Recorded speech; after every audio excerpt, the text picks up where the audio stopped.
Mulheres que correm com os lobos. A fala do corpo. Minha amiga Opalanga, uma griot, contadora de histórias, afro-americana, e eu costumamos contar em conjunto uma história chamada A Fala do Corpo, que trata da descoberta de bênçãos ancestrais dos nossos parentes. Opalanga é muito alta, como um teixo, e esbelta como ele. Já minha estrutura é mais próxima do chão, com um corpo exuberante. Além de ser alvo de deboche por ser alta, Opalanga, quando criança, ainda tinha de ouvir que seus dentes incisivos separados eram um sinal de ela ser mentirosa. Já a mim, diziam que o tamanho e o formato do meu corpo eram indícios de um ser inferior, desprovido de autocontrole. Enquanto estamos contando juntas nossas histórias sobre o corpo, Opalanga e eu falamos dos golpes e flechadas que recebemos durante a vida inteira porque, de acordo com os outros, com letra maiúscula, aos nossos corpos faltava algo ou sobrava algo.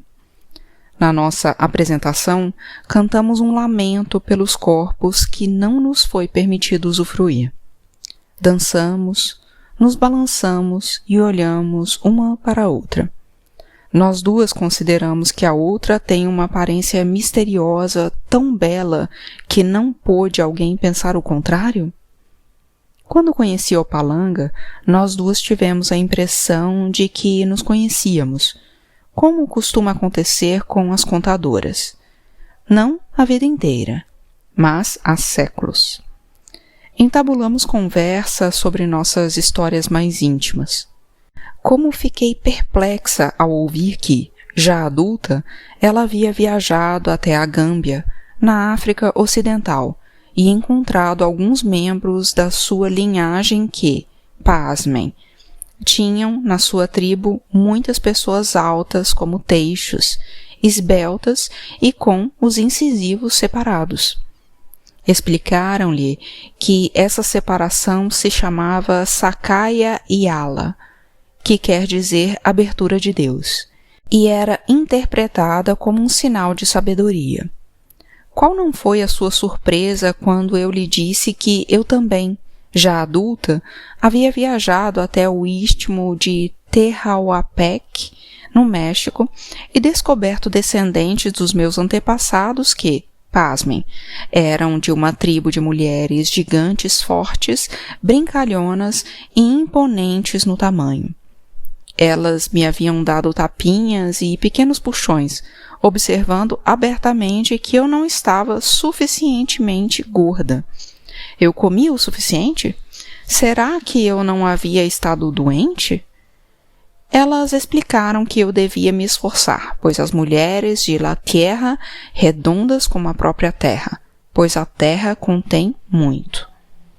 Portanto, na apresentação minha e de Opalanga, como nas nossas vidas, nossas histórias pessoais, que começaram com experiências repressoras e deprimentes, terminam com um sentido forte e jubiloso do self. Opalanga entende que sua altura é sua beleza, seu sorriso é de sabedoria e que a voz de Deus está sempre perto dos seus lábios.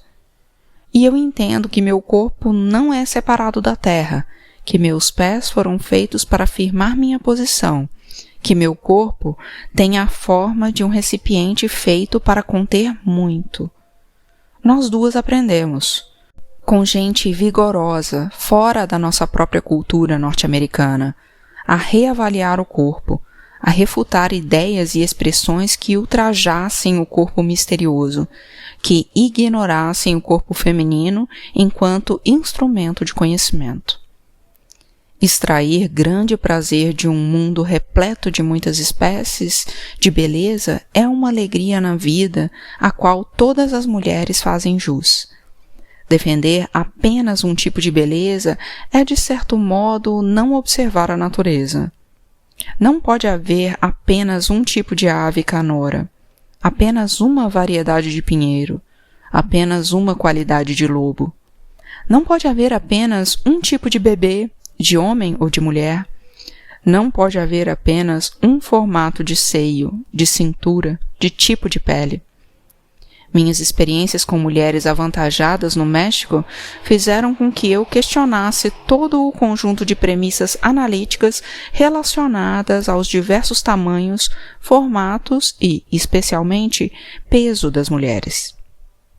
Uma antiga premissa psicológica, em especial, pareceu-me absurdamente equivocada. A ideia de que todas as mulheres avantajadas têm fome de alguma coisa, de que dentro delas existe uma pessoa magra que grita para sair.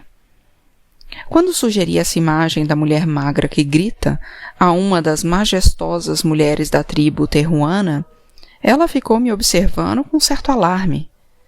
Ela me perguntou se eu estava querendo dizer uma possessão por um espírito malévolo. Quem iria pôr um ser tão perverso dentro da mulher? Estava além da sua capacidade de compreensão a possibilidade de que curandeiros ou qualquer outra pessoa pudessem considerar que uma mulher, só por ser grande por natureza, tivesse dentro de si uma mulher aos gritos. Embora sejam verdadeiras e trágicas as perturbações da alimentação compulsiva e destrutiva que deformam as dimensões do corpo, elas não são a norma na maioria das mulheres. É mais provável que as mulheres que são grandes ou pequenas, largas ou estreitas, altas ou baixas, sejam assim simplesmente por terem herdado a configuração corporal dos seus parentes. Se não dos seus parentes imediatos, então dos parentes de uma geração ou duas no passado. Difamar ou julgar o físico herdado de uma mulher é criar gerações e mais gerações de mulheres ansiosas e neuróticas. As críticas destrutivas e desdenhosas a respeito da forma herdada de uma mulher privam-na de diversos tesouros psicológicos e espirituais preciosos e de vital importância. Privam-na do orgulho pelo tipo de corpo que lhe foi transmitido por linhagens antepassadas. Se lhe ensinarem a rejeitar essa herança física, ela será imediatamente desvinculada da sua identidade corporal feminina com o resto da família. Se lhe ensinarem a detestar o próprio corpo, como poderá ela amar o corpo da mãe, que tem a mesma estrutura do seu? Ou o corpo da avó, ou das suas filhas também? Como poderá ela amar os corpos de outras mulheres e homens próximos a ela se tiverem herdado o corpo dos mesmos antepassados? Semelhante agressão a uma mulher destrói seu legítimo orgulho de parentesco com sua própria gente e lhe rouba a alegria natural que ela sinta por seu corpo. Não importa qual seja sua altura, tamanho ou forma. No fundo, a agressão ao corpo da mulher é uma agressão de longo alcance que atinge tanto os que vieram antes dela quanto os que chegarão depois.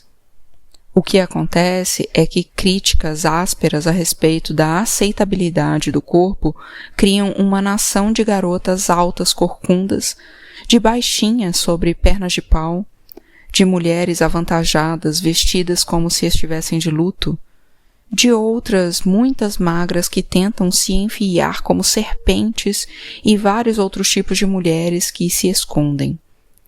Destruir o vínculo instintivo da mulher com seu corpo natural subtrai-lhe a confiança. Faz com que ela insista em descobrir se é uma boa pessoa ou não, e baseia sua autoestima na sua aparência em vez de na sua essência. Ela é pressionada a gastar sua energia preocupando-se com a quantidade de alimento que consome, com os números na balança ou na fita métrica. Essa destruição lhe dá uma ideia fixa e influencia tudo o que ela faz, planeja e prevê. No mundo instintivo, é inconcebível que uma mulher viva absorta desse jeito com sua aparência. Faz total sentido manter-se saudável e forte, cuidar do corpo da melhor forma possível. No entanto, devo admitir que muitas mulheres têm uma faminta dentro de si. Em vez de famintas por ter um certo tamanho, formato ou altura, em vez de famintas por se adequar ao estereótipo, as mulheres têm fome de consideração básica por parte da cultura que as cerca.